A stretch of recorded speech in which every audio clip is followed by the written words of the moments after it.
estudiar el título 4 de la 39/2015, referido al procedimiento administrativo común. Trabajaremos las 4 fases y estudiaremos la interacción que tienen el interesado y la administración pública.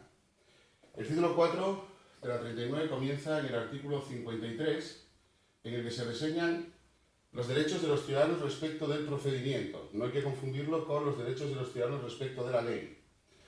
Comenzaremos entonces toda la fase procedimental en el artículo 54, en el que refiere que el procedimiento administrativo común se iniciará o de oficio a través de lo referido en el artículo 58 o a solicitud de interesado en base a lo que refiere el artículo 66. Sin embargo, hay que tener en cuenta una cuestión respecto a la iniciación de oficio del artículo 58. En la propia Ley 40/2015 refiere que para convertir una unidad administrativa en órgano es requisito imprescindible 3 aspectos. El primero de ellos sería dotarlo de unas determinadas funciones. Además hay que dotarlo de presupuesto y por último, que es el que nos interesa para entender el artículo 58, es incluirlo dentro de un organigrama. Por lo tanto, sobreentendemos que la estructura de cualquier unidad administrativa dispondrá la existencia de varios órganos y entre ellos relación jerárquica o no. Por lo tanto, podemos entender que si hablamos de que el procedimiento lo inicia, por ejemplo, este órgano, sería una iniciación de oficio. Este órgano puede iniciar el procedimiento por iniciativa propia, por lo cual estaríamos a lo referido en el artículo 59. Es decir, que sea el órgano competente el que decida iniciar el procedimiento. Sin embargo, también podemos entender que un órgano jerárquico superior puede ordenarle el comienzo del procedimiento. Por lo tanto, según refiere el artículo 60, también será iniciación de oficio aquel que se inicie por orden de órgano superior. Es decir, iniciativa propia o porque se lo ordenan. Al poder haber o existir órganos de igual nivel o incluso jerárquicamente dependientes, podemos pensar que este órgano al que nos estamos refiriendo puede iniciar el procedimiento porque se lo pidan, no porque se lo ordenen, sino porque se lo pidan a alguno de los órganos que son jerárquicamente iguales o inferiores. Por lo tanto, en el artículo 61 vamos a trabajar petición razonada de otro órgano, no orden, sino petición razonada de otro órgano. Y por último, tenemos la posibilidad de la existencia de denuncia. Denuncia que, como veremos más adelante, lo interpondrá aquella persona que tenga capacidad de obrar. En caso de que la iniciación de oficio en base al referido artículo 68 se inicie por decisión propia o por orden de órgano superior, el procedimiento se incoará, ya que no tenemos la posibilidad de decidir o no. Sin embargo, si estamos hablando de petición razonada de otro órgano o incluso de denuncia, valoraremos si se incoa el procedimiento o no. Como os decía, esta denuncia es interpuesta por cualquier persona que tenga capacidad de obrar. La capacidad de obrar está regulada en el artículo 3 de la ley y refiere que tendrán capacidad de obrar todas aquellas personas físicas y jurídicas en base a lo dispuesto en las normas civiles. Ley 1/2000, Ley de Enjuiciamiento Civil, determina que salvo que estés declarado incapaz, etc., tienes capacidad de obrar. También los menores de edad, pero aquí puntualiza la ley que tendrán capacidad de obrar los menores de edad en aquellos procedimientos en los que la ley no exija tutela, curatela o patria potestad. Y por último, lo que yo denomino las colectividades, como pueden ser patrimonios privados, asociaciones, etc., pero para que una colectividad tenga capacidad de obrar, tiene que estar regulado en una ley. Pues como os digo, los artículos 61 y 62 son valorativos en cuanto a la iniciación del procedimiento y la ley refiere que se podrá abrir un periodo regulado en el artículo 55, que es un periodo de información y actuaciones previas. Este periodo previo a la incoación del procedimiento, a la iniciación del mismo, está encaminado a decidir si se inicia el procedimiento o si no se inicia. Por eso os digo que es valorativo. Si sigo el orden cronológico de los artículos, tendríamos que trabajar el artículo 56. El artículo 56 son medidas provisionales. Como gran novedad en la 39/2015, respecto a la 30/92, ahora sí se indican las medidas provisionales que se pueden tomar, desde el depósito de avales, etcétera, etcétera. Bien. Esta pregunta tiene muchísima trampa cara a una oposición, y para poder ver bien cómo nos pueden preguntar esta circunstancia, vamos primero a hacer un análisis de la durabilidad del procedimiento. Aquí os indiqué todo el orden cronológico del procedimiento y desde el momento de inicio hasta la finalización del mismo tenemos la durabilidad regulada en el artículo 21 de la ley. En el artículo 21 de la ley dice que el procedimiento durará lo que disponga la norma del procedimiento, que no podrá exceder de 6 meses. También dice que se puede prorrogar por norma con rango de ley o norma de derecho de la Unión Europea, y también refiere que si no dispusiese de plazo la norma de plazo, este será de máximo 3 meses. El problema es que todo este procedimiento está enfocado de forma genérica, por eso se llama procedimiento administrativo común, y se puede llegar a sobreentender que existe para la tramitación de todo el procedimiento uno o más órganos. Si hubiese más de un órgano, tendríamos uno que iniciaría el procedimiento y lo tramitaría hasta la finalización de la fase de instrucción, y luego tendríamos otro que ejecutaría la última parte del procedimiento. A este primer órgano, que voy a llamar órgano A, se llamará órgano que inicia o tramita. Sin embargo, este órgano que lleva desde la finalización de la fase de instrucción hasta la resolución, lo voy a llamar el órgano que resuelve. Si las medidas provisionales son tomadas en este punto, es decir, antes de la iniciación del procedimiento, será el órgano que inicia o tramita el que las tome. Sin embargo, si se toman después de iniciarse el procedimiento, es decir, desde este punto hacia adelante, de igual qué momento, será el órgano que resuelva. Por lo tanto, aquí también podríamos tener 56 medidas provisionales. Como última referencia importante a este artículo, dice que si las medidas provisionales se toman antes de iniciar el procedimiento, desde su toma hasta que se inicie el procedimiento, solo pueden pasar máximo 15 días. Si no se iniciase el procedimiento, habría que suspender dichas medidas o en su caso modificarlas. Siguiendo el orden cronológico, el siguiente artículo a trabajar sería el artículo 57. El artículo 57 es la acumulación. Dice la ley que, según el artículo 57, el órgano que inicia o tramita podrá acumular procedimientos que tengan idéntica o sustancial semejanza en su objeto. Dos cuestiones importantes: es potestativo, es facultativo, es decir, no es obligatorio acumular, la administración decidirá, el órgano que inicia o tramita decidirá si acumular. Y lo que han estado preguntando últimamente en los exámenes de oposiciones es qué recurso cabe contra la acumulación. Contra la acumulación no cabe recurso alguno.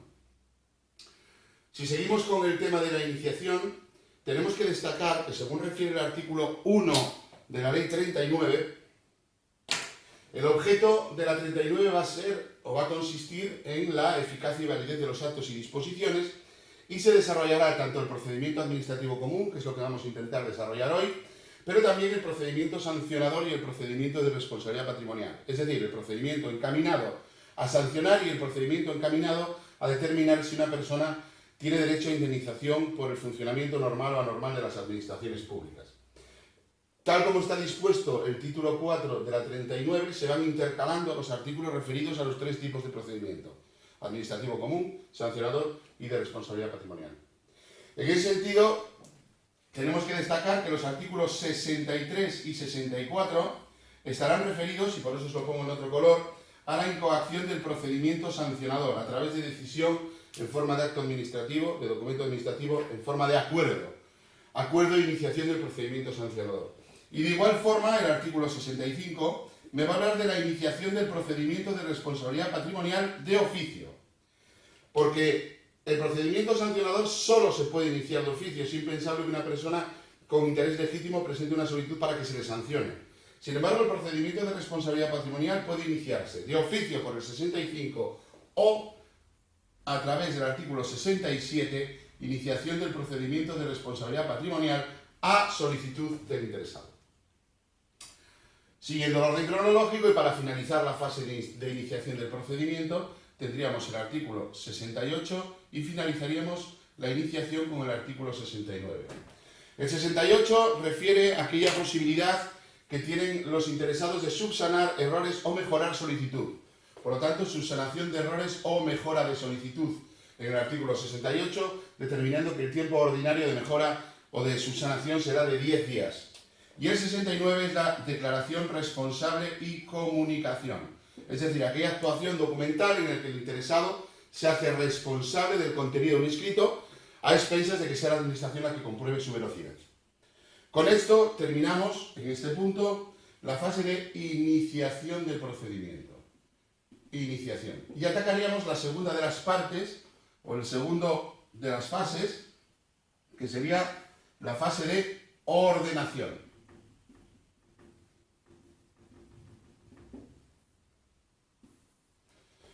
La fase de ordenación es una fase voluntaria en el procedimiento, es decir, no es obligatoria y dispone de los artículos 70 a 74. El artículo 70 me habla del expediente electrónico. Desde la aprobación de la Ley 39 de 2015 existe una obligación por parte de la Administración Pública de digitalizar todos aquellos documentos que se presenten, tanto en la oficina en materia de registro como aquellos que se tramiten electrónicamente. Este expediente electrónico será aquel en el que se acumulen estos documentos digitalizados, que constará de un índice y que con este sistema garantizará la no alteración, la veracidad del expediente y de toda la documentación que lo contenga. Cualquier variación en ese expediente quedará reseñado con fecha y persona que lo realiza. El artículo 71 es un concepto que ya aparecía en la 3092, que es el impulso. El artículo 71 refiere que es obligación de la Administración llevar el procedimiento hasta el último punto, que es la resolución, cuyo contenido está regulado en el artículo 88. Este concepto de impulso se basa en un principio que es el indubio pro actione, es decir, en caso de duda siempre hacia adelante, pero siempre de forma obligatoria por parte de la Administración. El artículo 72 habla del cumplimiento, habla de el principio de economía procesal o de simplicidad administrativa a través de un concepto genérico que es el de concentración de trámites. Parece un concepto muy ambiguo, pero tampoco es tan complicado. Se define el procedimiento administrativo común, como podéis ver aquí, como una serie de actos de la misma naturaleza, que denominaremos actos de trámite, hasta el último, que es la resolución, como habíamos visto, que también se puede denominar acto resolutorio. Entre los distintos actos que dicta la Administración Pública en concepto de impulso del procedimiento, existen una serie de trámites. Y la ley da a entender que estos trámites se impulsan en los actos. Forma de practicar una concentración de trámites que genere el cumplimiento de los principios de economía procesal o de simplicidad administrativa consiste en acortar la durabilidad del procedimiento a través del concepto de dictar cuantos menos actos posibles mejor.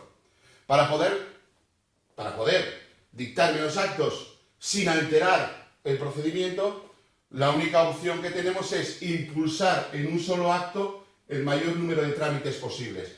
Con eso conseguiremos directamente que haya menos actos dictados y por lo tanto la durabilidad del procedimiento se acorte. El artículo 73 se refiere al cumplimiento de trámites. De forma genérica, determina la ley que el tiempo normal de reacción de un interesado ante una actuación de las administraciones públicas será de 10 días. Es decir, bajo requerimiento, siempre acordado o regulado por ley, porque lo dispone la Constitución y la propia Ley 39, el cumplimiento normal, si no me disponen plazo para un requerimiento, pues este será de 10 días. Y finalizamos con el artículo 74, que nos habla de las cuestiones incidentales. Las cuestiones incidentales, es decir, todo aquello que ocurre alrededor del procedimiento, nunca paralizarán el procedimiento salvo la recusación. La recusación, es decir, esa solicitud por parte del interesado para que sea sustituido el órgano que conduce el procedimiento, en base también a lo referido en el artículo 53, en el cual se refiere que el interesado tiene derecho a conocer los órganos que participan en el procedimiento, consiste, como os digo, en solicitar que ese órgano que tramita o que resuelve sea recusado, sea eliminado, sea sustituido por otro por las razones que sean. Básicamente por el hecho de que no se considera que sea un órgano imparcial en el procedimiento. Esta recusación se apoya también en dos conceptos, recusación y abstención, regulados a su vez en la norma que complementa la 39, que es la 40. Entonces, en el artículo 23 y artículo 24, ahora sí, de la 40/2015, se hablará y se desarrollarán los conceptos de abstención y recusación. Además, en el artículo 74, respecto a la recusación, también refiere el artículo 22.2, que paraliza el procedimiento. 22.2 también de la 39/2015. Con esto finalizamos la fase de ordenación y nos vamos a la fase tal vez más relevante de todo el procedimiento, porque es la fase de instrucción, es decir, la fase en la que interaccionan directamente la administración y el interesado. Por un lado tenemos a la administración y por otro lado tenemos al interesado.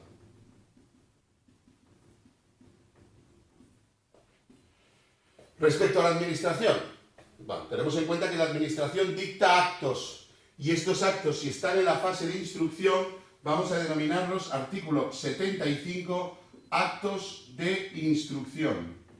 Estos actos de instrucción, y aquí sí hay que tener mucho cuidado, son actos encaminados a esclarecer los hechos, las circunstancias, aquello que sirva para luego, posteriormente, poder valorar una resolución válida. Por lo tanto, estos actos de instrucción del artículo 75 no son actos resolutorios, no son recurribles, son opiniones de la administración o actuaciones destinadas a descubrir cosas. Por lo tanto, contra los actos de instrucción no digáis nunca que se pueden recurrir. Los actos de instrucción son por parte del interesado y en base al artículo 76 alegables, es decir, tenemos alegaciones. La máxima respecto al recurso dice: las opiniones, como son los actos de instrucción, se alegan; las decisiones, como pueden ser los actos de trámite cualificado y las resoluciones, se recurren. Estas alegaciones en el artículo 76 respecto del artículo 75 cumplen lo que se denomina el principio de contradicción o principio contradictorio. Es el punto en el que dentro de la fase procedimental de instrucción la administración y el interesado están al mismo nivel. Sin embargo, como ya estudiamos en el título 3 respecto del acto administrativo, cuando hablamos de su eficacia y dijimos que los actos administrativos son eficaces y se presumen válidos desde el momento en el que se dictan, esa presunción de veracidad del acto rompe la igualdad respecto a las alegaciones. Es decir, si solo existiese acto de instrucción y contradijese esta alegación, predominará el acto de instrucción. El tema es cómo podemos romper este acto de instrucción en base a alegaciones. Para igualar acto de instrucción y alegación, tenemos la opción regulada en los artículos 77 y 78, que es la prueba. Esta prueba sirve para sostener esta alegación y romper ese acto de instrucción. Esta prueba, refiere la ley, que se tendrá que materializar en no menos de 10, no más de 30 días. Existe una modificación en la ley, de la ley 39 respecto a la ley 3092, que dice que también se podrá prorrogar incluso 10 días más. Con lo cual, este soporte de prueba respecto de esta alegación puede romper la contradicción del acto de instrucción. Si a mí, por ejemplo, una administración pública me requiriese, porque según el artículo 75 considera que no he presentado un documento, yo podré alegar que sí lo he hecho y soportarlo en prueba a través de la presentación del recibo que se me expidió en el momento de presentación documental. Y por lo tanto quedaría nulo el acto de instrucción, ya que con alegaciones y pruebas he soportado que no es veraz. Sigue la ley ahora refiriendo el concepto de informe, regulados en los artículos 79 y 80. 79, petición; 80, emisión. Se incardina en el artículo 80 que la emisión se producirá en el plazo de 10 días. El informe, dice la ley, será generalmente facultativo y no vinculante. Hay que tener muchísimo cuidado cara a oposición con el concepto de informe. Porque a pesar de que dice que es facultativo y no vinculante, de forma general podría serlo. Si es facultativo, yo puedo decidir pedirlo o no. Pero en el caso que lo pida, tendrá que ser expedido, como dice el artículo 80, en 10 días. ¿Qué ocurriría si no se expidiese en 10 días el informe cuando ha sido facultativo? Pues que la ley dice que podrá no ser tenido en cuenta. No que no podrá ser tenido en cuenta, sino que podrá no ser tenido en cuenta. Es decir, se puede continuar el procedimiento prescindiendo del informe. Sin embargo, si el informe es preceptivo y no facultativo, lo que dice la ley es que en caso de que no se emita en 10 días, tendrá o podrá suspenderse el procedimiento. Para entender esto mejor, haríamos alegación al artículo 22.1, suspensión, que dice que podrá suspenderse el procedimiento a expensas de que llegue un informe de otro órgano de las administraciones públicas. Entonces, tener mucho cuidado en informe, si es facultativo o preceptivo, por el hecho de que si es facultativo puedo continuar el procedimiento sin tenerlo en cuenta, sin embargo, si es preceptivo tengo que suspenderlo. Y también tenéis que tener mucho cuidado con el no vinculante. Una administración pública se puede apartar de un informe no vinculante. ¿Cómo? Motivándolo. Lo refiere también el artículo 35 de la ley. Es decir, una administración pública puede apartarse de un informe siempre y cuando éste no sea vinculante. Porque si es vinculante, la administración pública no se podrá apartar de él, es decir, tendrá que actuar en base a lo que disponga el informe. Si no lo hiciere, entonces haríamos referencia al artículo 47. La actuación sería nula de pleno derecho por ir en contra del ordenamiento jurídico. Una vez que ya hemos visto 79.80, que es referido al informe, tenemos un artículo aquí entrelazado y referido a responsabilidad patrimonial, que es el artículo 81. Este artículo 81 es el informe, pero dentro del procedimiento de responsabilidad patrimonial.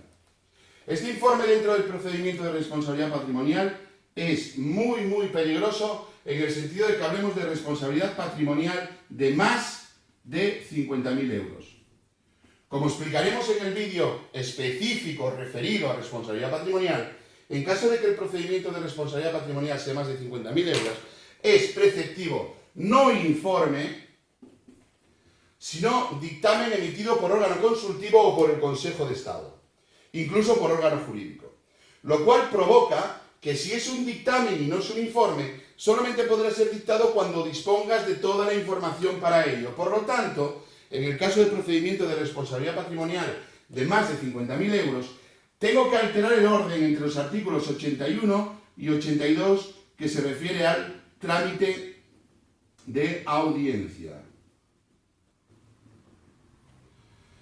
Pero bueno, como os digo, ya lo especificaremos en el vídeo referido a la especialidad del procedimiento de responsabilidad patrimonial, que también haremos sobre el procedimiento sancionador.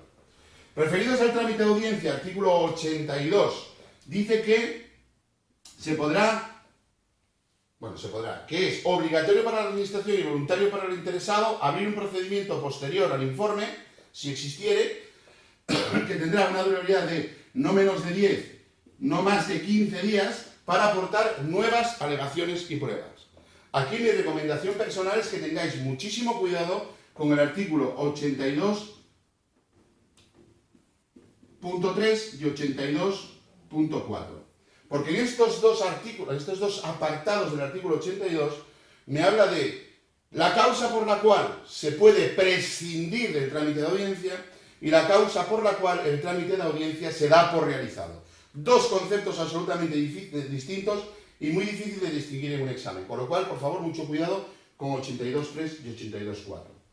La fase de instrucción del procedimiento finalizará a través del artículo 83, que es el periodo de información pública. Este periodo de información pública es un periodo en el cual cualquier persona, incluso aquellos que no tienen condición de interesado, pueden personarse para presentar quejas, sugerencias, reclamaciones, lo que sea. El hecho de que participes en el periodo de información pública no te habilita como interesado en el procedimiento. Y otra pregunta muy común es si este periodo de información pública es obligatorio o es voluntario, es decir, si es preceptivo o es facultativo. Este periodo de información pública es preceptivo cuando lo disponga la norma del procedimiento y en el resto de casos será valorativo el abrirlo o no. Evidentemente no se abrirá cuando esto provoque vulneración de derechos fundamentales y libertades públicas de los interesados, etc.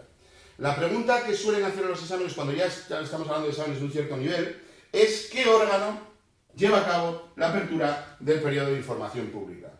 Todo el mundo podría pensar que como el artículo 83 está dentro de la fase de instrucción, será el órgano instructor el que abra este periodo de información pública. Y no es así. Este periodo de información pública, artículo 83, es el único acto de la fase de instrucción que realiza el órgano que resuelve. Con esto terminamos la fase de instrucción y comenzaríamos la fase de finalización o terminación. Pasamos entonces a desarrollar el contenido de esta fase de finalización o terminación. Comenzaremos, por lo tanto, en el artículo 84.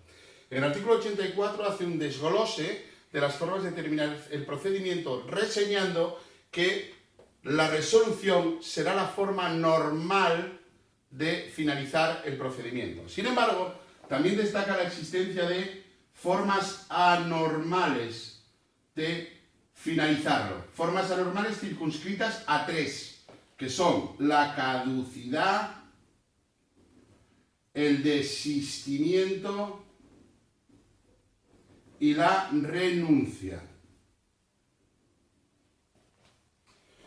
La caducidad del procedimiento, forma de finalizarlo, por causa achacable al interesado, por una paralización de 3 meses. Tanto la caducidad como el desistimiento como la renuncia tienen que ser a su vez resueltas por la administración. Hablaremos de resolución de caducidad, resolución de desistimiento y resolución de denuncia. La caducidad provoca la pérdida del derecho sobre el trámite. ¿Esto qué significa? Que puedo volver a incoar el procedimiento por el artículo 66 en caso de que desee volver a iniciarlo, porque no he perdido el derecho sobre el procedimiento, sino solamente sobre el trámite. Hay que tener mucho cuidado con el concepto de caducidad, porque sabéis que a lo largo de la 39-2015 se desarrollan otras dos circunstancias. La caducidad producida por la no finalización por parte de la Administración en el silencio administrativo, derivado del contenido del artículo 25.1, silencio del procedimiento procedente de iniciación del procedimiento de iniciación de oficio, artículo 58, que dice que el procedimiento sancionador, si no se resuelve en plazo, caducará, se producirá la caducidad. Y hay otra caducidad también dentro de la 39-2015 referido a la declaración de lesividad, que dice que el periodo para declarar lesivo un acto anulable, acordaros del vídeo del título 3, anulable,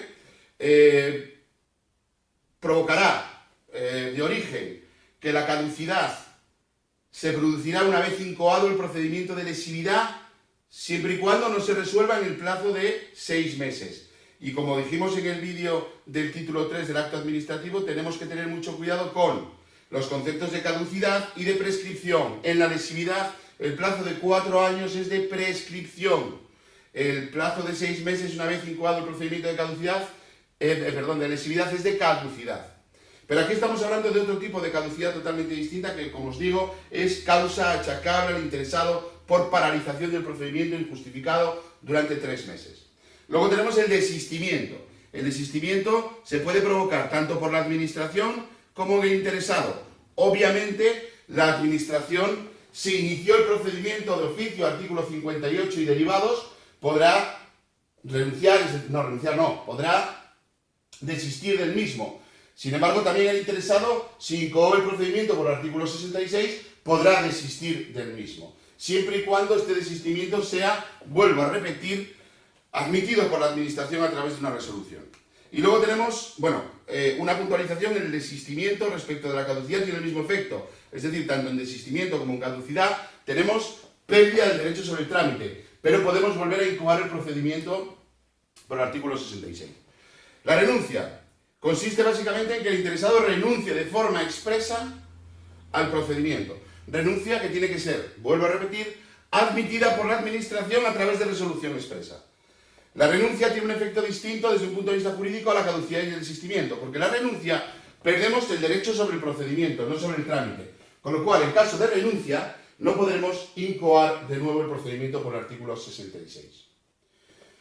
Aparte de la finalización normal en forma de resolución y anormal por caducidad, desistimiento o renuncia, tenemos la forma convencional de finalizar el procedimiento, que sería el acuerdo, pacto, convenio o contrato. Esa forma de finalización convencional en que las dos partes, tanto administración como interesado, llegan a un acuerdo para finalizar el mismo. Como ya refiere el artículo 21, en este caso desaparece la obligación de resolver. Acordaros que en el artículo 21, que vimos en el vídeo referido al título 2 de la 39, en el 21 decía, que se llama obligación de resolver, que la administración tenía la obligación de resolver siempre salvo en dos casos: que el procedimiento fuera meramente informativo y aquel caso en el que la finalización se produjese por acuerdo, pacto, convenio y contrato. Con lo cual aquí no hay resolución de la administración, no es necesaria. Sin embargo, en las demás causas sí. Si seguimos el orden cronológico, atenderemos al artículo 85. Y el artículo 85 lo vamos a referir en color rojo. ¿Por qué?